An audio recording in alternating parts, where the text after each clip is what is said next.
Chers frères et sœurs, nous sommes appelés pour régner avec Jésus-Christ en tant que roi. Et à ce moment-là, nous aurons l'occasion, l'opportunité de juger, c'est-à-dire de gouverner avec le Christ lui-même.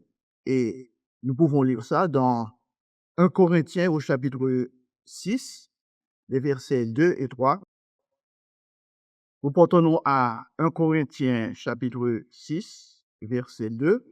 L'apôtre Paul qui parle ici, il dit, ne savez-vous pas que nous jugerons les anges? Mais avant, au verset 2, il dit, ne savez-vous pas que les saints jugeront le monde? Et si c'est par vous que le monde est jugé, êtes-vous indigne de rendre les moindres jugements? Et si nous nous reportons aussi à Apocalypse au chapitre 20, verset 4, nous portons à Apocalypse, chapitre 20, verset 4, au verset 4. Et je vis des trônes, et à ceux qui s'y assirent fut donné le pouvoir de juger.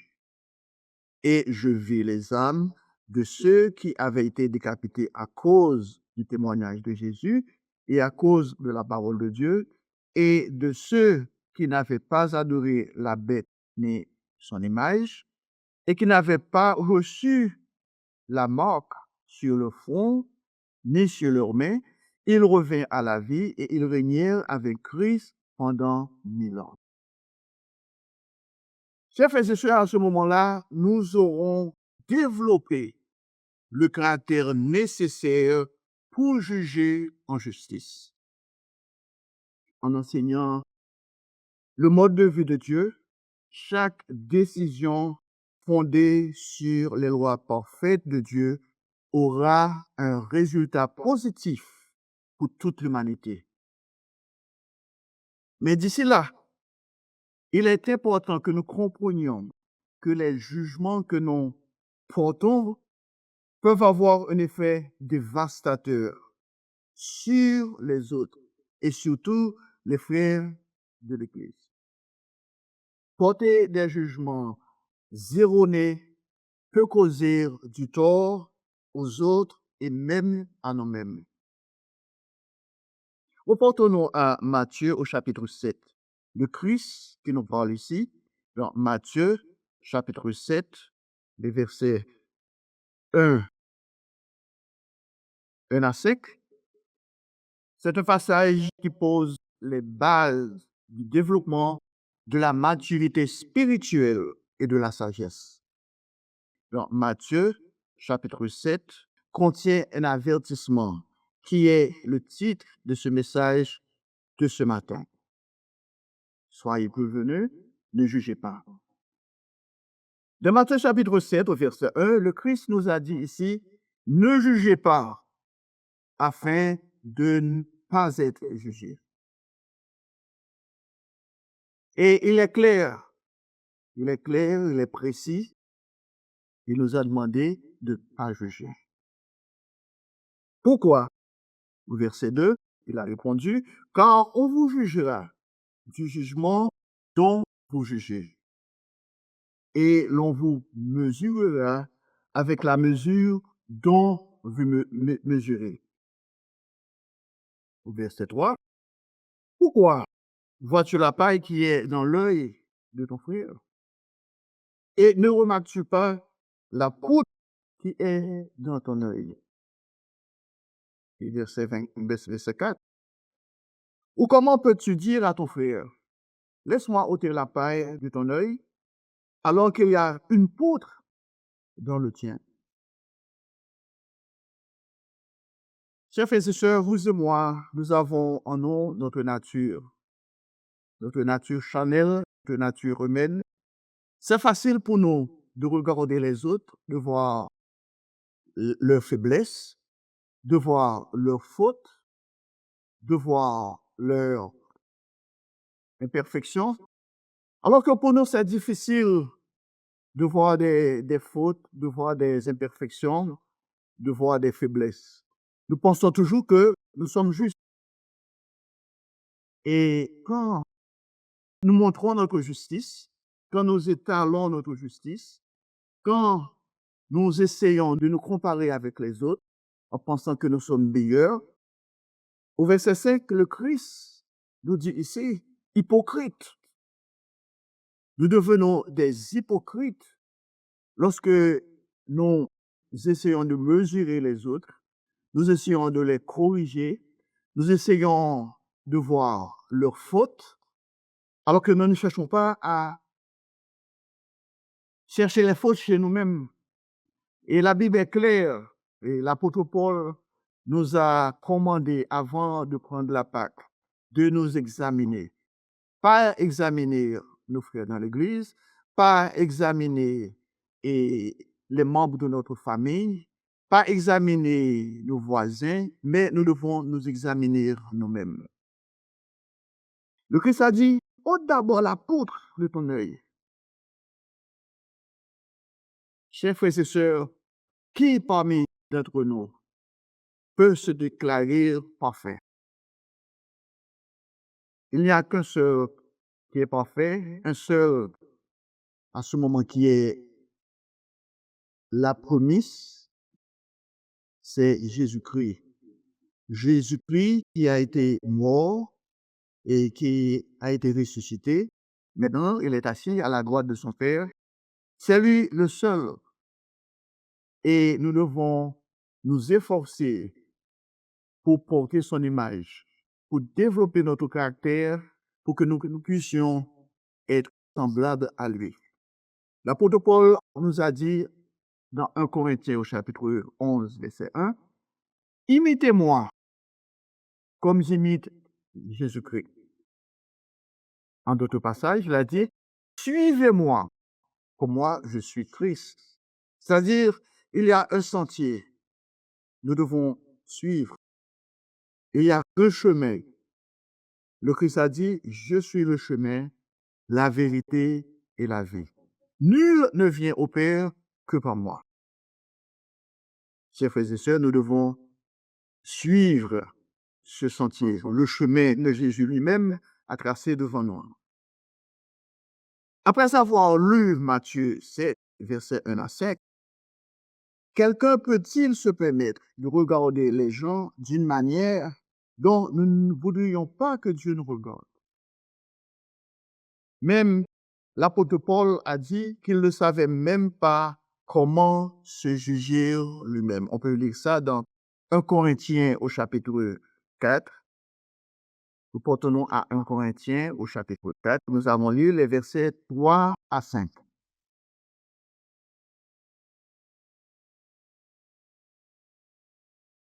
Dans 1 Corinthiens chapitre 4, verset 3. Pour moi, il m'importe fort peu d'être jugé par vous ou par un tribunal humain. Je ne me juge pas non plus moi-même, car je ne me sens coupable de rien. Mais ce n'est pas pour cela que je suis justifié.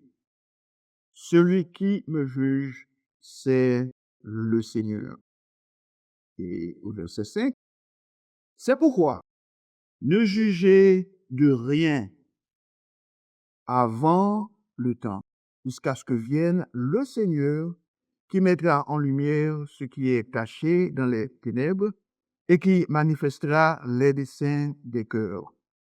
Alors, chacun recevra de Dieu la louange qui lui sera reçue. Il y a un temps pour chaque chose. Notre temps de juger, chers frères et sœurs, n'est pas pour ce moment. Nous devons attendre notre temps. L'apôtre Paul ne se fiait pas à son propre jugement, mais laissait Dieu juger ses actions. Chers frères et sœurs, avez-vous tendance à porter des jugements sur les autres? Je m'appelle une fois, il y avait deux familles dans l'église, dans une congrégation, qui avaient des mésententes. Et j'y étais allé pour sonder la situation et pour essayer de les réconcilier. Mais une famille était venue me voir et pendant la discussion, et j'ai essayé de savoir ce qui s'est passé, mais il ne pouvait pas, il ne pouvait pas me dire exactement les raisons des mésententes. Et, mais cette famille-là cherchait une solution. Et pour eux, la seule solution, c'est d'expulser l'autre famille de l'église. Les expulser, les mettre à la porte. Parce que pour eux, ces gens-là ne sont pas des chrétiens, ne sont pas de vrais chrétiens, ne sont pas de vrais membres de l'église. La question, chers frères et sœurs, critiquez-vous, analysez-vous et même accusez-vous constamment les autres d'enfreindre les commandements de Dieu. Rappelez-vous ce que la Bible, Satan est l'accuseur des frères. Satan accuse toujours. Satan cherche toujours à causer des troubles, surtout au sein de l'Église. Décidez-vous qui est juste parmi vous et qui ne l'est pas. Vous savez, chers frères et sœurs, c'est facile pour chacun de nous de regarder autour de nous et de commencer à faire des sélections. Ah oui, ce monsieur, cette dame, je l'aime, elle est bien, elle est parfaite, il est parfait, et bon, il est un bon chrétien, et de décider ce qu'ils ne le sont pas. En tant que chrétien, en tant que membre de l'Église, si nous ne faisons pas attention, nous pouvons causer de la douleur et des difficultés aux autres, ce qui ne passera pas inaperçu aux yeux de Dieu. Car comme vous le savez, Dieu a 7 choses qu'il est. La première chose, c'est l'orgueil, des yeux hautains. Et chers frères et sœurs, quand nous critiquons constamment, quand nous jugeons les autres, nous cherchons toujours à voir leurs fautes, leurs défauts, leurs faiblesses. C'est parce que nous pensons que nous sommes meilleurs qu'eux. Ça, c'est l'orgueil. Et nous devons prendre garde à nous-mêmes, parce que l'orgueil gagnait avant la ruine, c'est la Bible. Et le Christ est un homme qui a vécu sa vie avec beaucoup d'humilité. L'apôtre Paul nous a dit dans Philippiens d'exhiber les sentiments qui étaient en Jésus-Christ. Parce que Jésus-Christ était un homme humble. Nous devons apprendre à nous humilier. L'apôtre Jacques nous met en garde. Reportons-nous à Jacques, au chapitre 4, et nous avons lu les versets 11 et 12. L'épître de Jacques, au chapitre 4.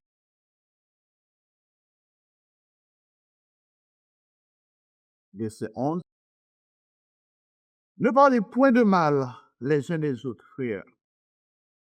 Celui qui parle mal d'un frère ou qui juge son frère parle mal de la loi et juge la loi. Or, si tu juges la loi, tu n'es pas observateur de la loi, mais tu es un juge. Au verset 12. Seul est législateur et juge. C'est celui qui peut sauver et perdre. Mais toi, qui es-tu qui juge le prochain? Encore une fois, chers frères et sœurs, c'est vraiment, c'est c'est clair. C'est clair pour nous. Nous ne devons pas juger. Nous devons prendre beaucoup de précautions. Et nous devons utiliser le Saint-Esprit de Dieu, car Dieu nous a donné son Esprit Saint.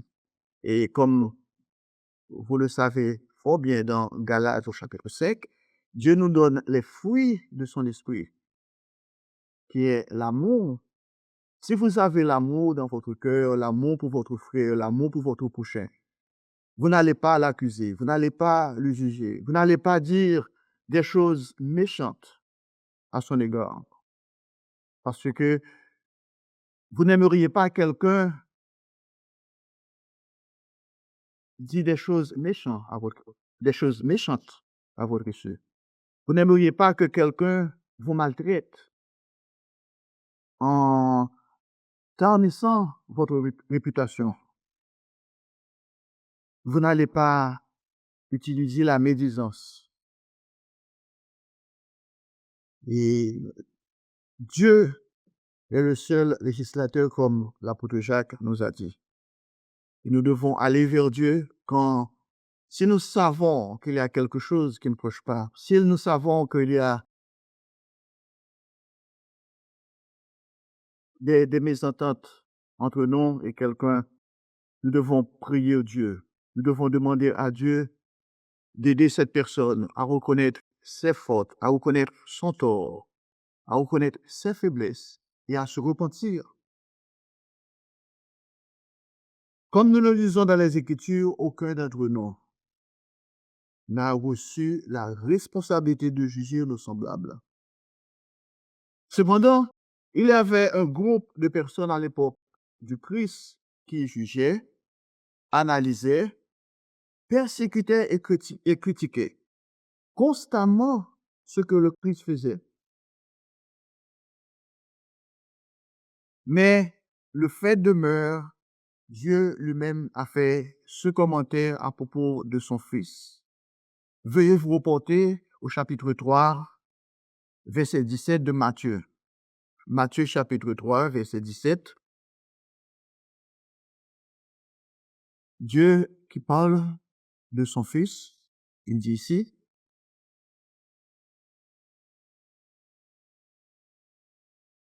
« Et voici une voix fit entendre des cieux ces paroles.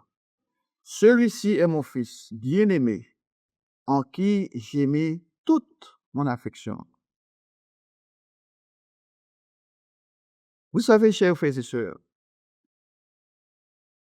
chacun dans l'Église, d'une forme ou d'une autre, a été appelé par Dieu. Et nous devons garder cette idée constamment dans nos pensées.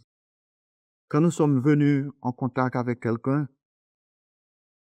qui est membre de l'Église, nous devons savoir, nous devons réfléchir que cette personne-là est un fils de Dieu. Et de la même manière que quand je pense à moi-même, je suis sûr que Dieu m'a appelé dans son Église, Dieu m'a appelé dans son corps pour être membre de son corps. Et quand le jour viendra, je prendrai naissance de la famille de Dieu. Ainsi, je dois considérer la même chose pour chacun de mes frères, chacune de mes sœurs. Mais revenons au Christ, Jésus-Christ, notre Sauveur, notre Seigneur, qui n'a jamais péché, et Dieu était satisfait de lui, mais il a souffert plus que tout homme, constamment ridiculisé et jugé, injustement, sans compassion. Jésus a été jugé par un groupe de personnes appelées pharisiens. Et pour ceux qui sont nouveaux dans l'Église, c'est bon de voir qui étaient les pharisiens. Et les pharisiens étaient des chefs religieux influents en Palestine à l'époque du Christ.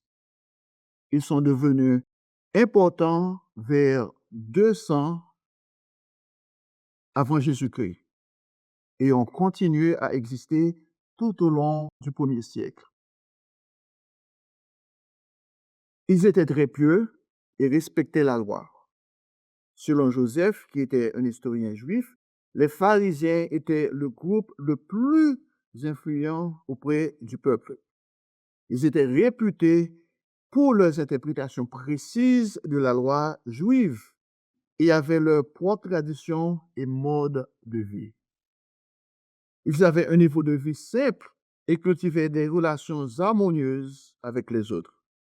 Certains pharisiens incitent à l'opposition au gouvernement, tandis que d'autres travaillaient avec les principaux prêtres pour maintenir l'ordre. Au 1er siècle, Joseph dit qu'ils étaient 6 000. Et quelle était l'attitude des pharisiens? Chers frères et sœurs, il est important que nous prenions note de cette attitude particulière afin de ne pas tomber dans le même piège. Reportons-nous à Luc au chapitre 18. Luc chapitre 18, nous allons lire les versets 9 à 14 pour voir comment Jésus lui-même a pris son temps pour reprocher les pharisiens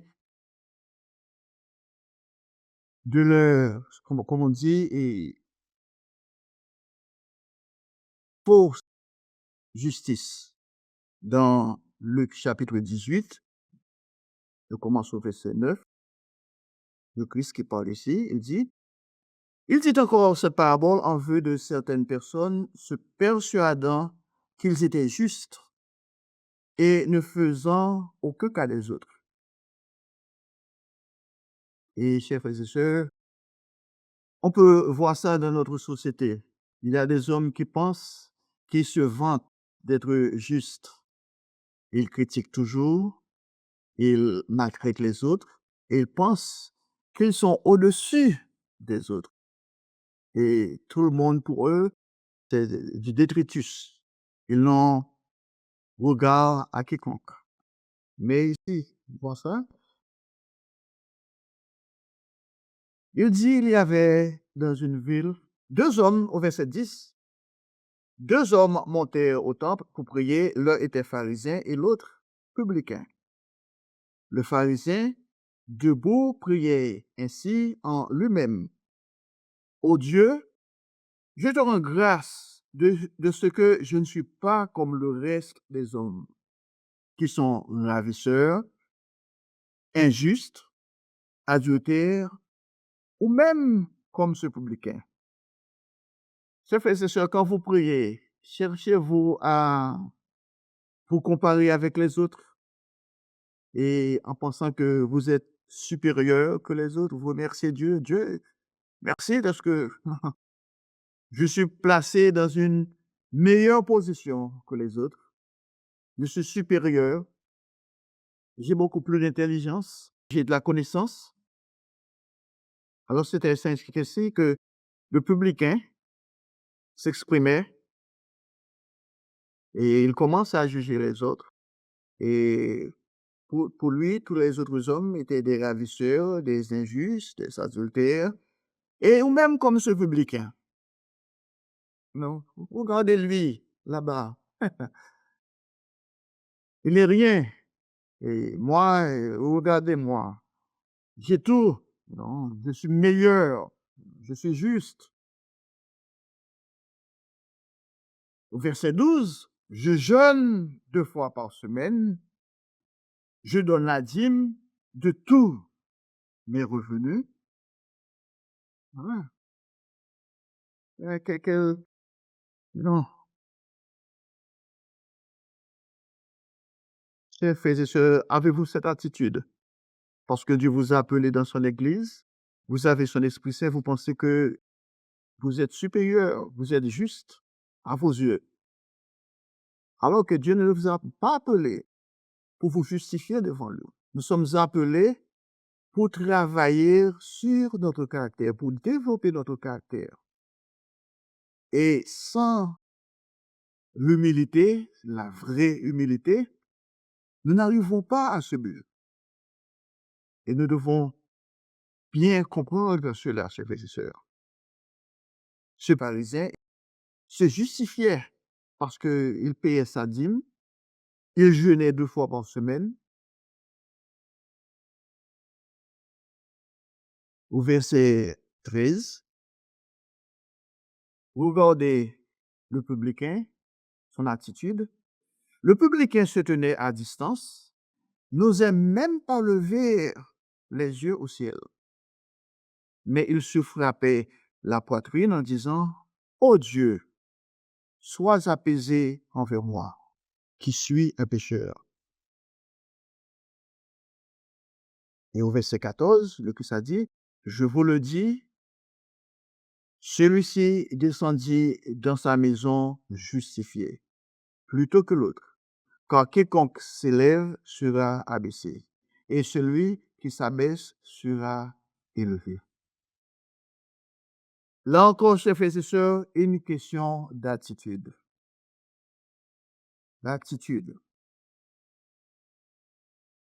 Chers frères et sœurs, il est difficile de rester humble lorsqu'on juge constamment les autres et que l'on trouve toujours à redire. Il est facile de développer une attitude orgueilleuse et prétentieuse. Avec cette mauvaise attitude, quels ont été certains des jugements et des fausses accusations portées contre Jésus-Christ? Voyons quelques exemples. Veuillez vous reporter à Matthieu au chapitre 9, verset 11. Matthieu chapitre 9. Matthieu chapitre 9, verset 11.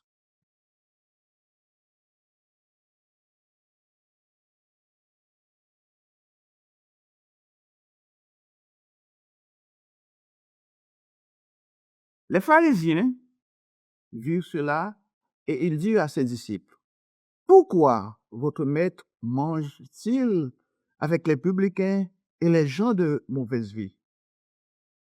Voyez, ils cherchaient toujours une occasion à pointer le doigt sur Jésus. Voilà! Non. Il devait être juste, il devait être séparé des autres. Avons-nous cette attitude, chers frères et sœurs? Avons-nous cette tendance que tous les gens sont mauvaises?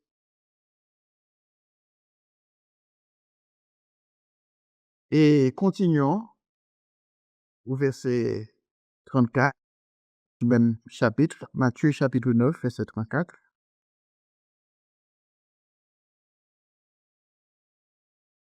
Mais les pharisiens dirent, c'est par le prince des démons qui chasse les démons. Là encore, le Christ a fait un miracle. Il a guéri quelqu'un. Mais au lieu de lui féliciter, de voir une bonne chose en lui, il cherchait à l'accuser, à dire, ah bon, c'est à cause de Satan qu'il est possédé. Les pharisiens jugent et critiquent tout ce que faisait le Christ. Et reportons-nous maintenant à Luc, au chapitre 7, verset 34. Luc, l'évangile de Luc, au chapitre 7, verset 34.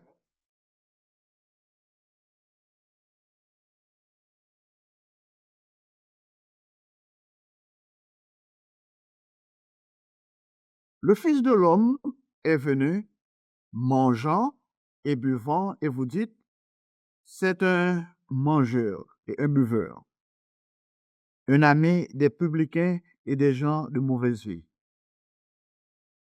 Oui. Et au verset 35, il a dit, mais la sagesse a été justifiée par tous ses enfants.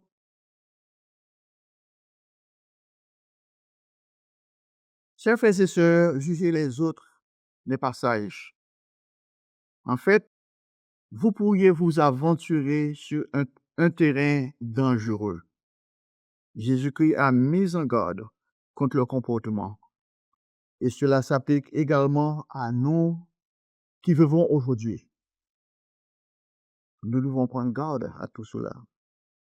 Nous portons maintenant à Matthieu chapitre 23.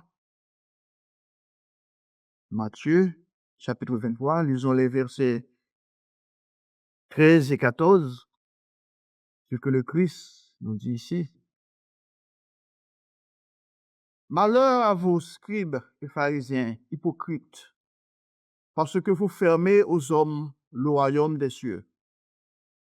Vous n'y entrez pas vous-même, et vous ne laissez pas entrer ceux qui veulent entrer.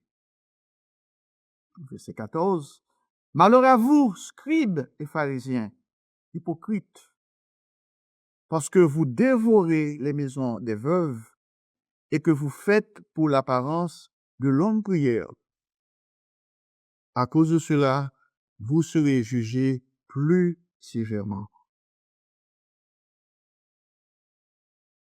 Au verset 15, poursuivons au verset 15, Matthieu chapitre 23, verset 15. Malheur à vous, scribes et pharisiens, hypocrites, parce que vous courez la mer et la terre pour faire un prosélyte. Et quand il est devenu, vous en faites un fils de la hyène 2 fois plus que vous. Verset 16. Malheur à vous, conducteurs d'aveugles, qui dites, si quelqu'un jure par le temple, ce n'est rien, mais si quelqu'un jure par l'eau du temple, il est engagé. Il faut voir cela, chers frères et sœurs. Les pharisiens cherchaient toujours des petites bêtes. Et nous devons prendre conscience de cela, surtout parmi ceux qui sont nouveaux. Parfois, nous qui sommes des anciens membres de l'Église, nous pensons que nous avons de la connaissance, nous pensons que c'est notre devoir d'enseigner aux autres, alors que la Bible nous dit clairement qu'il y ait parmi vous moins d'enseignants. Nous devons savoir, chers frères et sœurs, qui a l'autorité d'enseigner, qui a cette place. Parfois, nous usurpons notre place, notre autorité. Nous ne sommes pas à notre place. Nous pensons que nous avons le droit de corriger les autres. Nous avons le droit, nous avons l'autorité d'aller vers quelqu'un pour le corriger, pour le redresser. Alors que ce n'est pas notre droit, ce n'est pas notre place. Et le Christ a dit que vous êtes hypocrites quand vous cherchez à vous justifier en pensant que vous êtes meilleur, alors que vous maltraitez les autres. Jésus-Christ a eu des mots très durs pour ses accusateurs, qui ont fini par s'opposer à lui jusqu'à sa mort. Voyons ce que Jésus-Christ pensait vraiment des pharisiens qui l'ont jugé et accusé. Quelle serait leur fin? Même si les pharisiens se considéraient plus justes que les autres, Jésus-Christ estimait que se contenter de respecter la lettre de la loi qui n'était pas suffisant. Observer le sabbat, payer la dîme, c'est respecter la loi de Dieu. Mais qu'en est-il de votre attitude? Aimez-vous vraiment observer le sabbat dans votre cœur? Aimez-vous payer la dîme, voire la troisième dîme? Ou est-ce quelque chose que vous vous sentez obligé de faire? Dieu regarde bien au-delà de ce qui est visible à l'extérieur. Les pharisiens faisaient ces choses, mais ils rendaient les choses si difficiles et pensaient qu'en agissant ainsi, ils étaient plus justes que les autres, même que Jésus-Christ lui-même. Ils ont jugé le Christ et ont également prévu de le détruire. Chers frères et sœurs, est-ce ainsi que vous vous sentez à l'égard des autres? Tenez-vous une règle invisible entre vos mains pour mesurer chaque déclaration ou action des autres et décider de les juger, de les critiquer et d'analyser leur niveau de justice par rapport au vôtre? Avez-vous un plan secret pour discréditer, voire juger et assassiner la réputation des autres?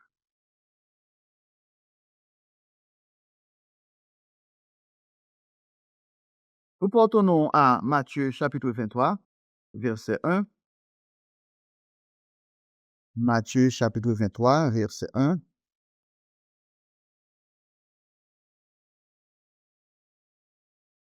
Alors Jésus parlait à la foule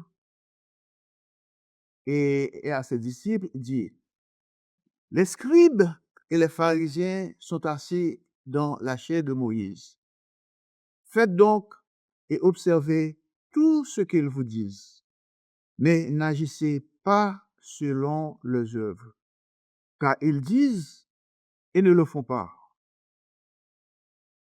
Ils lient des fardeaux pesants et les mettent sur les épaules des hommes, mais ils ne veulent pas les remuer du doigt.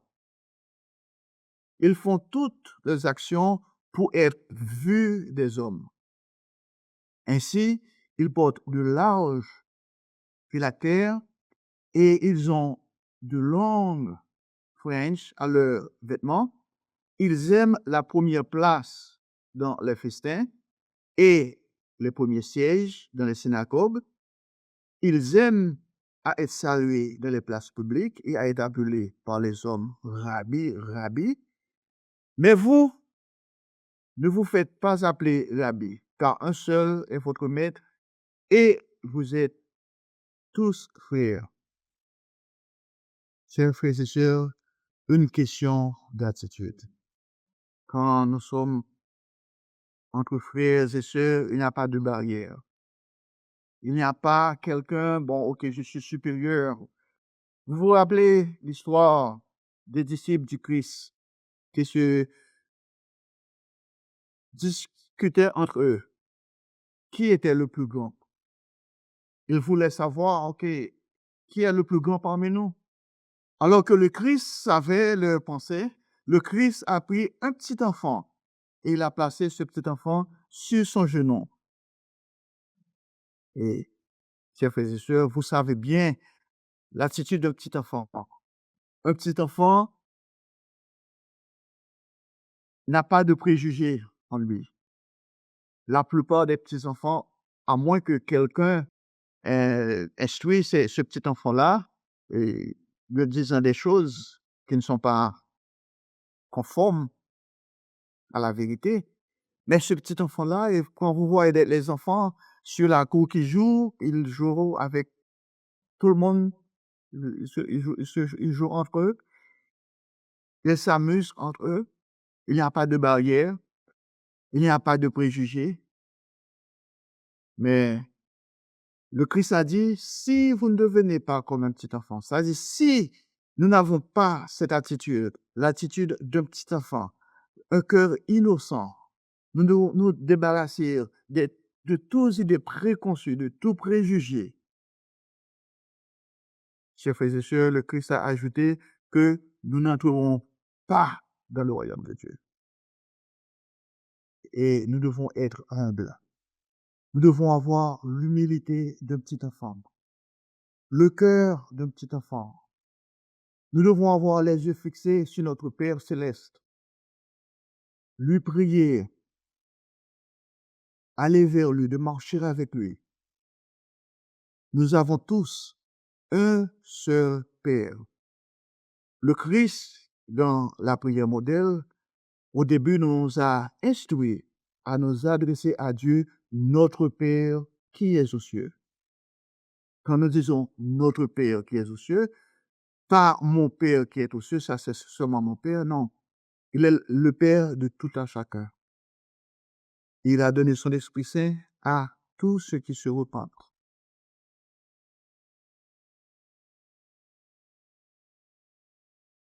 Nous devons être humbles, comme le Christ lui, et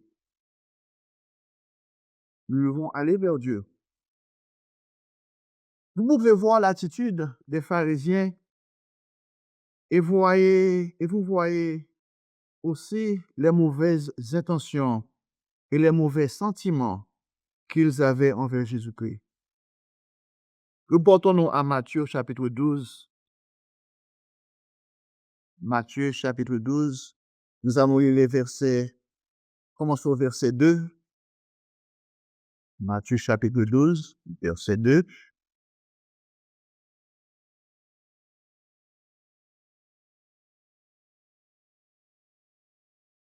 Les pharisiens, voyant cela, lui dirent, voici, tes disciples font ce qu'il n'est pas permis de faire pendant le sabbat. Verset 3. Mais Jésus leur répondit, n'avez-vous pas lu ce que fit David lorsqu'il eut faim, lui et ceux qui étaient avec lui, comment il entra dans la maison de Dieu et mangea les pains de proposition qu'il n'était pas permis de manger, ni à lui, ni à ceux qui étaient avec lui, et qui étaient réservés aux sacrificateurs seuls.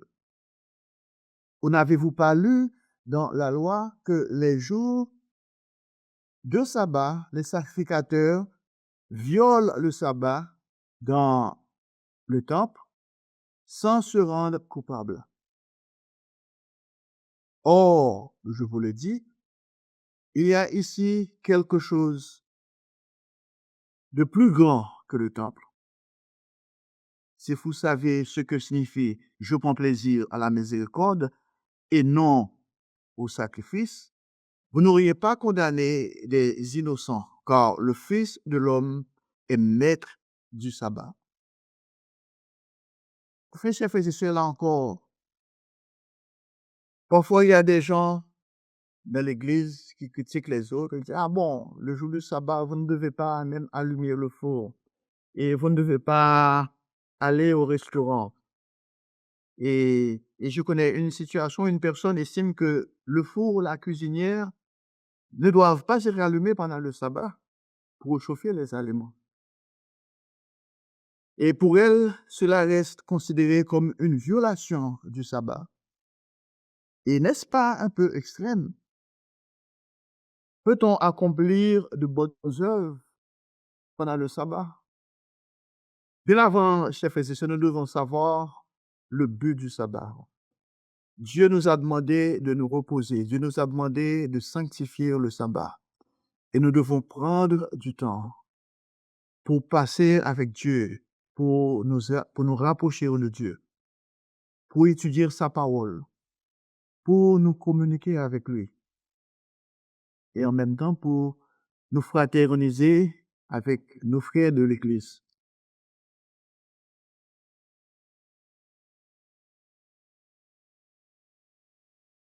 Je me rappelle une histoire que un, un monsieur dans l'Église c'était un jour de sabbat et son voisin avait une vache qui était échappée et essayait de traverser la route au milieu de la circulation.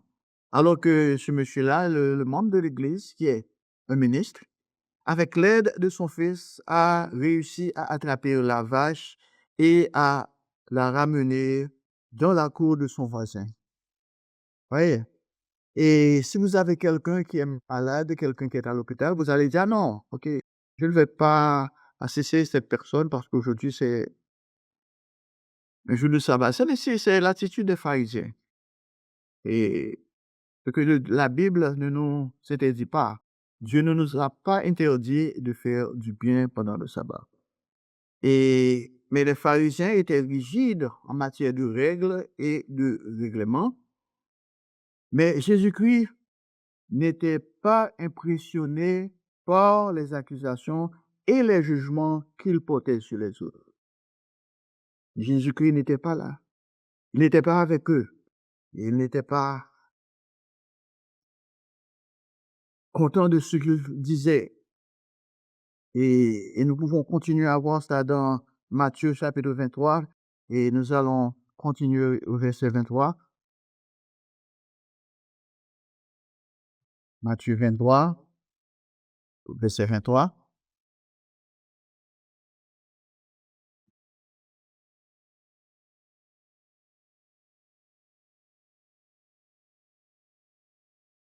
Malheur à vous, scribes et pharisiens, hypocrites. Là encore, hypocrites.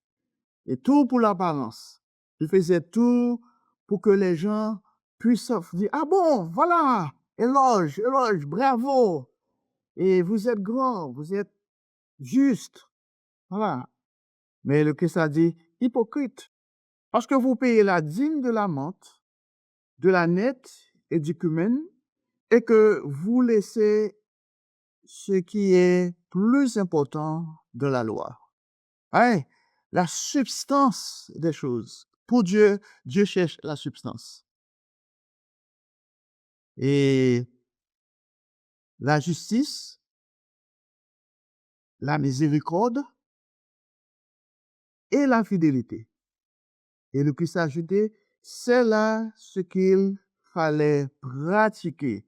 Nous devons pratiquer la justice, nous devons pratiquer la miséricorde, nous devons pratiquer la fidélité, être fidèle avec Dieu, marcher avec Dieu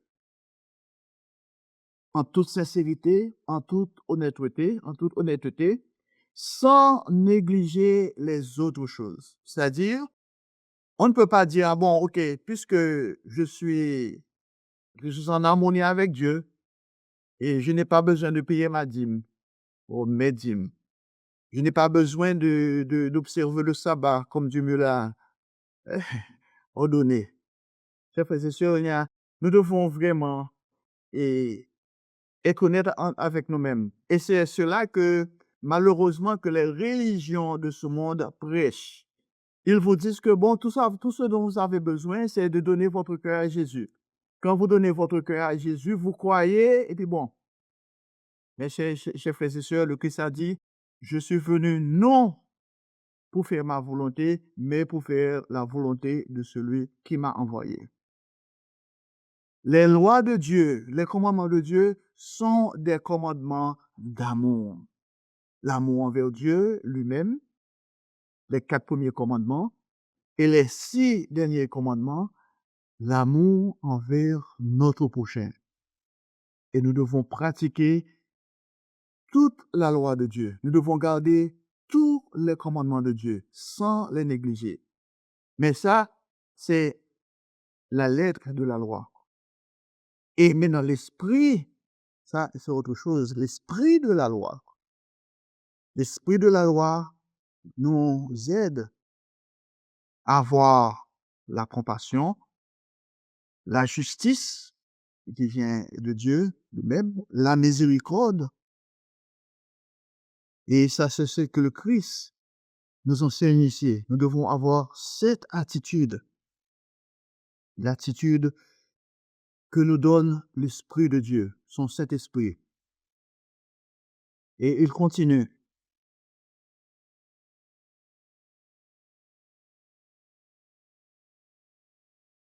Conducteur aveugle, qui éliminait le moucheron et qui avalait le chameau. Voyez, malheureusement, dans notre monde, les chefs religieux, les religions de ce monde prêchent contre 2 péchés. Alors, ils ignorent la multitude de péchés. Il faut dire seulement, ah bon, ok, ils font des campagnes, ils font tout, et puis bon. Et avec ça, après tout cela, ils n'ont pas de miséricorde, pas de justice. Par contre, il y a beaucoup qui mentent et ils s'en profitent, ils font de l'argent pour eux. Ça, c'est leur Dieu, de gagner de l'argent. Alors que la Bible nous dit que si quelqu'un pêche contre un des commandements de Dieu, il devient coupable contre tous les autres commandements. Si nous brisons un commandement, nous brisons tous les autres commandements. Nous ne pouvons pas choisir les commandements d'observer en disant, ah bon, ok, et je n'ai pas besoin d'observer certains commandements et ce n'est pas pour moi. Et c'était là l'attitude des pharisiens, comme on veut dans notre société censément chrétienne. Mais non, ils prêchent contre les péchés sexuels, mais quand il s'agit de l'adultère, ils ne prêchent pas beaucoup contre l'adultère. Ils ne prêchent pas beaucoup contre la fornication. Alors, quand nous allons dans Lévitique, quand nous lisons dans la Bible, il y a toute une liste, une longue liste de péchés sexuels. Et Dieu nous donne des avertissements. Il y a des pénalités à payer. Si quelqu'un pêche contre l'un de ses commandements, quelqu'un qui transgresse l'un de ses commandements, la pénalité était la mort par lapidation. Même dans le cas d'adultère. Alors que dans notre société, ah oui, on ne va pas parler de cela. Non, non, ça. Non. Et voilà pourquoi le Christ a dit qu'ils étaient des hypocrites. Et chers frères et sœurs, nous devons faire attention à toutes ces choses-là. Au verset 25. Malheur à vous, scribes et pharisiens hypocrites, parce que vous nettoyez le dehors de la coupe et du plat, et qu'au-dedans, ils sont pleins de rapine et d'intempérance. Ouais, mais ça, c'est vraiment dur. Vous voyez, au dehors, ça, c'est magnifique, c'est joli. Ah, que c'est beau. Mais au-dedans, ah, il y a de la saleté, de l'impureté. Et tout avec l'apparence. Et malheureusement, c'est notre monde, c'est notre société, c'est ce que nous voyons. Et Dieu nous a appelés pour sortir de ce monde. Nous ne devons pas partager les sentiments de cette société malade. Nous ne devons pas prétendre être justes devant Dieu. Nous ne devons pas chercher à nous justifier de quoi que ce soit, alors que Dieu nous dit que nous devons travailler sur notre caractère. Nous devons développer notre caractère pour être semblable au Fils de Dieu. Parce que Dieu ne va pas permettre à des hommes injustes de prendre naissance dans sa famille. Dieu ne va pas nous permettre avec notre attitude, de juger, de critiquer, de maltraiter les autres. Et un monde que nous devons juger, le monde de demain, par ce monde. Et nous devons apprendre maintenant. Et nous continuons au verset 26.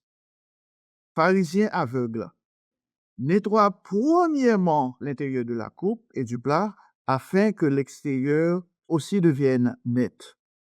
Nous devons prendre soin, chers frères et sœurs. Nous devons prendre du temps pour nous examiner. Et l'examination de soi ne se fait pas seulement avant la Pâque. Nous devons nous examiner chaque jour, chaque heure, chaque minute, à chaque seconde, pour voir, avons-nous progressé dans la foi? Sommes-nous plus proches de Dieu que jamais? Parce que, chers frères et sœurs, quand nous sommes trop occupés à regarder les autres, nous sommes trop occupés à voir la faute ou les fautes chez les autres, nous n'avons pas assez de temps pour nous-mêmes, nous n'avons pas assez de temps pour nous examiner. Alors que nous devons prendre du temps pour nettoyer notre coupe. Verset 27. Malheur à vous, scribes et pharisiens hypocrites, parce que vous ressemblez à des sépulcres blanchis qui paraissent beaux au dehors et qui au dedans sont pleins d'ossements, de mort et de toute espèce d'impureté. Voilà. Encore des mots durs. On voit des tambours blanchis. Et au dehors, c'est bien, c'est magnifique, c'est beau à voir.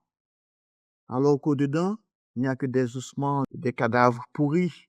Je me rappelle quand je travaillais à l'hôpital, quand vous allez, si vous passez près de la morgue, Parfois, c'est difficile de respirer. Il y a cette odeur. Et même dans la salle d'urgence où j'ai travaillé pendant 4 ans dans la salle d'urgence. Parfois, vous entrez et puis il y a tellement des personnes qui sont décédées, des personnes, euh, des blessés, tout cela. Et puis parfois, c'est difficile de respirer.